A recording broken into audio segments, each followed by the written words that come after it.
سلسلہ زیمیہ کے پہلے ہم نے کلاس کی تھی سلسلہ زیمیہ کے اغراض و مقاصد پر، اور اس کے بعد پھر قواعد و ضوابط مختلف کلاسوں میں ان پر ہم بات کر رہے ہیں. اور گزشتہ کلاس جو کہ انگلینڈ میں موراکو ہال لندن میں ادھر گیا تھا وہاں سے ہوئی تھی، اس میں ہم نے بات کی تھی اپنے پوائنٹ نمبر 10 پہ، یعنی صلاۃ میں اللہ تعالیٰ کے ساتھ ربط قائم کیا جائے.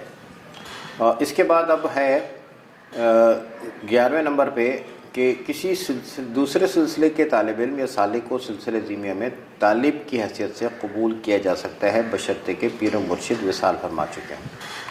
اور اسی سے منسلک ہے جو شخص پہلے سے پوائنٹ نمبر 12 جو شخص پہلے سے کسی سلسلے میں بیعت ہو اسے سلسلہ زیمیہ میں بیعت نہ کیا جائے، کیونکہ ایک شخص دو جگہ بیک وقت بیعت نہیں ہو سکتا.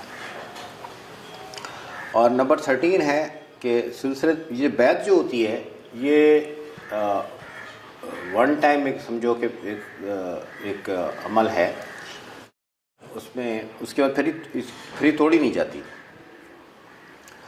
تو اس لیے جو لوگ سلسلہ زیمیہ میں شامل ہونا چاہتے ہیں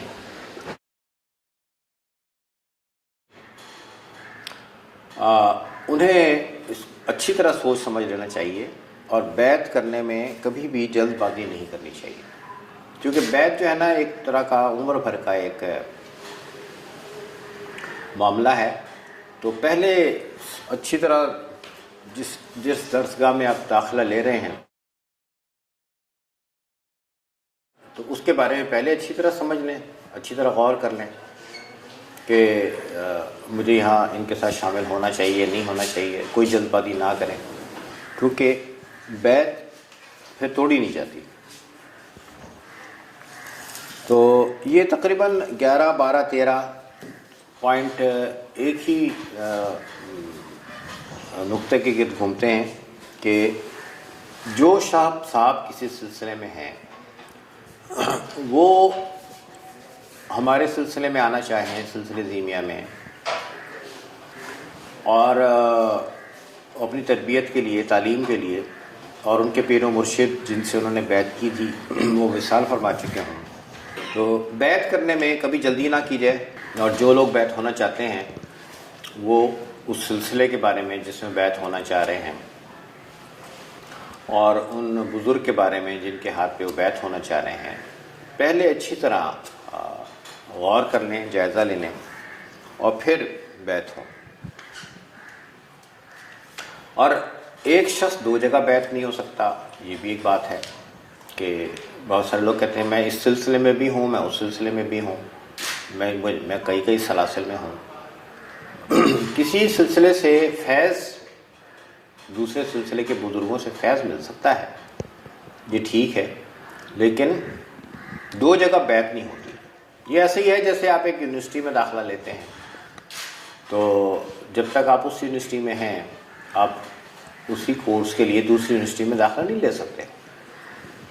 یعنی یہ اس مثال سے میں یہ بتانا چاہ رہا ہوں کہ یہ ایسی بات نہیں ہے کہ یہ صرف روحانی سلاسل میں ہی ہوتا ہے. دنیا داری کے جو ادارے ہیں ادھر بھی ایسے ہی ہوتا ہے. ایک بچہ اسکول میں آپ داخل کراتے ہیں کہ اس نے میٹرک کرنا ہے یا او لیول کرنا ہے، تو اس سال میں اس بچے کو دوسرے اسکول میں داخل نہیں کراتے اسی کورس کے لیے. اور اگر آپ یہ کہو گے جی اس نے میٹرک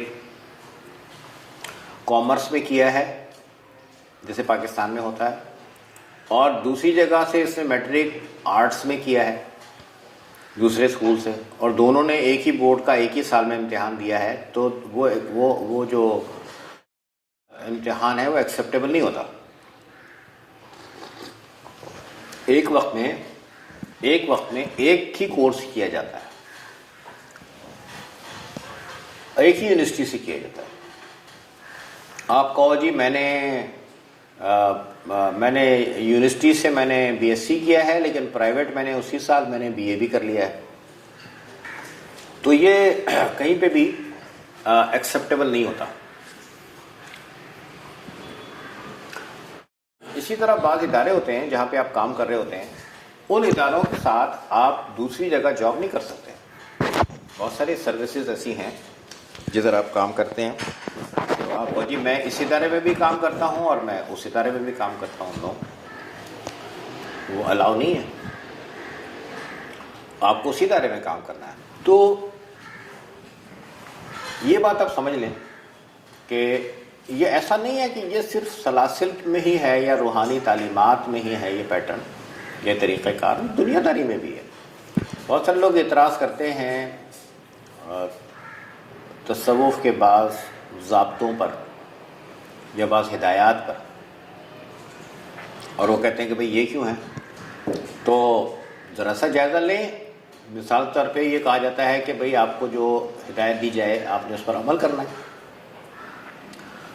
بلا چون و چرا عمل کرنا ہے. تو آپ اپنے دفتر میں جو کام کرتے ہیں، اب جس آفس میں آپ کام کرتے ہیں، کسی ادارے میں، کوئی بڑا ادارہ ہے کوئی چھوٹا ادارہ ہے، جتنا بڑا اور جتنا آرگنائز ادارہ ہے وہاں اتنا ہی زیادہ تعمیل کی پابندیاں ہیں. نو تعمیل، کوئی صاحب کہتے ہیں نہیں جی میں تو اس بات کو نہیں مانتا، تو پھر آپ ریزائن کر دیجیے یا آپ نوکری سے برخاست ہو جائیے. ہم دنیا کے دفتروں میں بھی یہی دیکھتے ہیں، دنیا کے اداروں میں بھی یہی دیکھتے ہیں کہ آپ کو اپنے ادارے کی پالیسی پر چلنا ہوتا ہے اور اپنی جو کمانڈ ہوتی ہے اس کی کمانڈ کو فالو کرنا ہوتا ہے، اس کو اوبے کرنا ہوتا ہے. اگر اس سے اوبے نہ کریں تو اس کے کانسیکوینسز ہیں. کہیں کانسیکوینسز یہ ہیں کہ بھئی ملازمت ختم ہو گئی، کہیں کانسیکوینسز یہ ہیں کہ آپ کو سزا دی جاتی ہے حکم نہ ماننے کی. جتنا آرگنائز ادارہ وہاں پہ اتنی زیادہ سختیاں. بعض جگہ جو ادارے ہیں بعض جگہ تو قید کی سزا بھی ملتی ہے عدم تعمیل پر. تو یہ کہنا کہ جی یہ ایک سلسلے میں یہ ایسا کیوں کیا جا رہا ہے، ارے بھائی دنیا داری میں بھی ایسے ہی ہوتا ہے. ادھر بھی آپ ایک رولز اینڈ ریگولیشن ہیں، لمیٹیشنز ہیں اور ان پر عمل کرنا ہوتا ہے. ایک وقت میں آپ 2 امتحان نہیں دے سکتے، ایک وقت میں آپ 2 اداروں میں کام نہیں کر سکتے. سلسلے میں بھی یہی ہے کہ آپ ایک وقت میں دو سلاسل میں بیعت نہیں ہو سکتے، اور بعد میں آپ کسی دوسرے سلسلے میں بطور طالب شامل ہو سکتے ہیں، اور بیعت جو ہے وہ توڑی نہیں جا سکتی. تو اس پہ بھی بہت سارے لوگ کہتے ہیں جی کیوں نہیں توڑی جا سکتی. ارے بھائی دنیا میں بھی ایسے ہوتا ہے. بہت سارے ادارے ہیں جو آپ جوائن کرتے ہیں، وہاں آپ اپنی مرضی سے ان سے پھر آپ کی ٹینیور ہوتا ہے کہ آپ نے وہاں اتنے سال کام کرنا ہے، پھر آپ کی ریٹائرمنٹ کی ایج ہے. اس سے پہلے آپ سے اپنی مرضی سے چھوڑ کے نہیں جا سکتے کہ جی میں جا رہا ہوں السلام علیکم کل سے میں نہیں آؤں گا. نہیں جا سکتے آپ. بہت سارے ادارے ایسے ہیں، سروسز ہیں، وہاں پہ کام کرنے والا یہ نہیں کہہ سکتے جی میں کل سے نہیں آؤں گا، سوری السلام علیکم. نو، بالکل نہیں.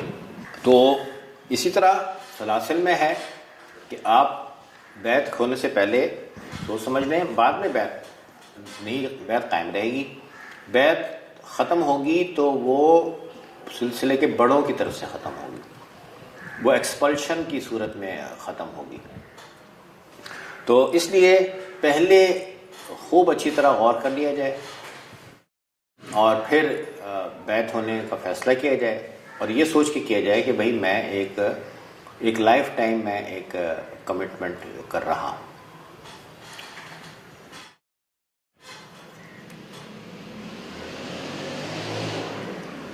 سلسلے عظیمیہ کے جو ذمہ داران ہیں ان پہ لازم ہے کہ وہ کسی کو اپنا مرید نہ کہیں بلکہ اس کو دوست کہیں. یعنی ایک تاثر ہے کہ بھئی پیر اور مرید ان میں ایک کافی حجابات ہوتے ہیں. جیسے کوئی بہت بڑے استاد اور اس کے شاگردوں میں ایک حجابات ہوتے ہیں. ایک ہوتی ہے رسپیکٹ، ادب، مرشد کا ادب بہت ہے، اور ایک ہے حجابات. بہت سارے حجابات ہمیں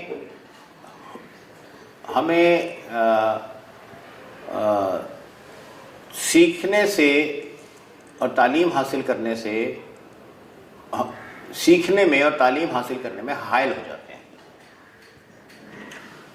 تو قلندر بابا اولیاء کی یہ خواہش تھی کہ ان کے جو ان سے جو بیچ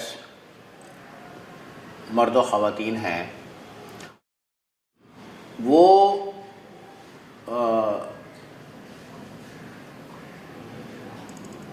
سیکھنے میں، ان سے سیکھنے میں اور سمجھنے میں اس رسپیکٹ کو رکاوٹ نہ سمجھیں، جو ایک استاد کی رسپیکٹ ہوتی ہے اسے رکاوٹ نہ سمجھیں۔ تو بابا صاحب نے یہ فرمایا، قلندر بابا اولیاء نے، کہ بھئی دیکھو، مرید سے ایک کوئی تھوڑا سا کلاس سسٹم سا سمجھ میں آتا ہے کہ یہ پیر صاحب ہیں، یہ مرید ہیں، تو اس سے یہ کوئی پیر صاحب جو ہیں وہ مسند نشین ہوں گے تو باقی ان کے لوگ سب ہاتھ باندھ کے ان کے سامنے کھڑے ہوں گے، اور پیر صاحب نے کچھ فرما دیا تو فرما دیا۔ آپ مطلب یہ کہ ایک جو لرننگ والا پروسیس ہے، اچھی طرح لرننگ والا پروسیس جو ہے، وہ اس طرح کے جو پروٹوکولز ہوتے ہیں ان میں اس طرح کے جو پروٹوکولز ہیں اس لرننگ کے پروسیس میں رکاوٹ بنتے ہیں۔ تو اس کے پیش نظر بابا صاحب نے یہ پسند فرمایا کہ کسی قسم کی حاکمیت کا احساس نہ ہو۔ استاد کو، جیسے اب ہم اپنے کلچر میں دیکھتے ہیں، اپنے معاشرے میں استاد اور شاگرد میں حاکم اور محکومیت کا احساس نہ ہو، بلکہ وہ سب ایک دوسرے کو اپنا دوست سمجھیں۔ اور اس کا مقصد یہ ہے کہ ایک شاگرد کی بھی ایک بہت زیادہ رسپیکٹ کا احساس ہو سب لوگوں کو۔ شاگرد ہونا بھی ایک بہت رسپیکٹ فل ایک کام ہے، اور انہیں لرننگ میں کسی قسم کی کوئی حجاب، کوئی رکاوٹ وہ فیل نہ کریں۔ اسی سے لنک ہے نمبر 15 کہ سلسلے میں کوئی صاحب مجلس میں گدی نشین ہو کر نہ بیٹھیں، بلکہ ان کی نشست و برخاست عوام کی طرح ہونی چاہیے۔ مطلب یہی ہے کہ بھئی خواہ کا پروٹوکول بلا وجہ کا ایک ایسا کوئی ڈیکورم بنانا، اس کا مطلب یہ ہرگز نہیں ہے کہ استاد کی، مرشد کی، شیخ کی رسپیکٹ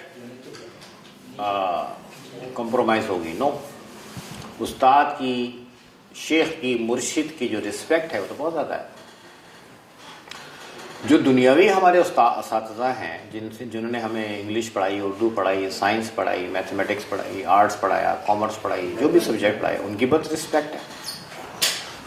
ہمیں سب کو اپنے اساتذہ کی بہت رسپیکٹ کرنی چاہیے۔ تو لیکن ساتھ ساتھ یہ ہے کہ اس بات کا بھی خیال رکھنا چاہیے کہ استاد کو اس بات کا بھی خیال رکھنا چاہیے کہ بہت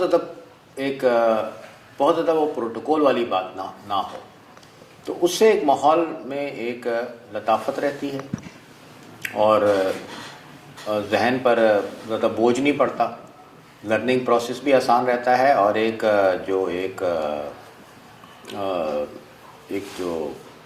جو مجلس ہے، مجلس کا جو مجموعی ماحول ہے، اس میں بھی ایک ذہن میں ایک لطافت کا احساس رہتا ہے۔ تو یہ بابا صاحب قلندر بابا اولیاء کے ذہن میں کبھی ایسی کوئی پروٹوکول والی بات نہیں رہی، نہ انہوں نے کوئی اپنا ایسا پروٹوکول رکھا کبھی، اور یہی انہوں نے ہدایت کی سلسلے کے سب لوگوں کو، اور انہی ہدایات کی روشنی میں ابا جی نے، ہمارے بابا صاحب خواجہ شمس الدین عظیمی صاحب نے یہ قواعد و ضوابط کے نکات تحریر کیے۔ تو آپ سب کا بہت بہت شکریہ۔ انشاءاللہ تعالی عرس کے بعد 27 جنوری کو بابا صاحب کے عرس کے بعد اور رمضان سے پہلے انشاءاللہ یہ اگلی کلاس ہوگی، اور اس میں پھر ہم مزید نکات پہ بات کریں گے انشاءاللہ تعالی۔